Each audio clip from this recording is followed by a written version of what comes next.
Each verse is simply loaded with truth that has the potential to build and to bless. James, realizing many of his former church members are now scattered all through the regions about and outside of Jerusalem, and knowing that persecution and trials awaited them there, writes from his heart to his own church family, many of them, words of instructions and of encouragement. I want you to listen to the threefold ring in this passage. You can't miss it. It's there for us all to see. He speaks of joy, faith, and patience. He speaks of counting, knowing, and letting. He speaks of various trials, testing of your faith, perfect work. He refers to my brethren, your faith, you may. He talks of fall, testing, lacking. He uses words that move us into the realm of personal, possessive, and perspective or possible. You, your, you. The question seems to ask in the sermon I wrote 2 years ago, can good come out of trials? He uses descriptive words such as evaluation, production, cooperation, and completion.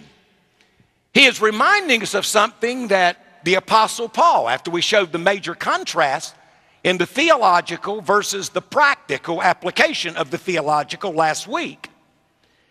He reminds us that when a believer responds to trials in the context of this truth, this can be said of you. 2 Thessalonians chapter 1 and verse 3.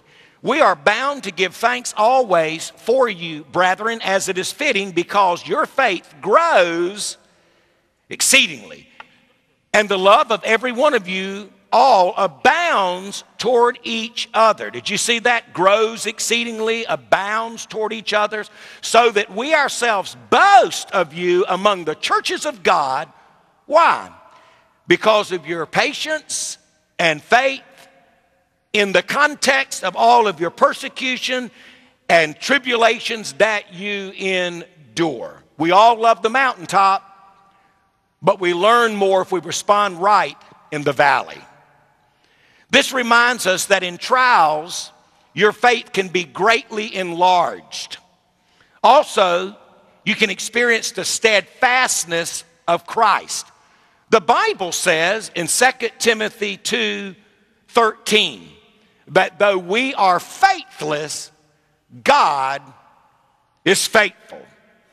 Paul said in 2 Thessalonians 3 these words, finally, brethren, pray for us that the word of the Lord may run swiftly and be glorified, just as it is with you, and that we may be delivered from unreasonable and wicked men. For not all have faith, but the Lord is faithful, who will establish you. That's a word that is used in the context of someone who builds a large building, the foundation, and will guard you from the evil one. We have confidence in the Lord concerning you, both that you do and will do the things we command you. Now, may the Lord direct your hearts into the love of God and into the patience of Christ. So let's begin with our family. See how far we can get this morning. In verse number 2, count it all joy.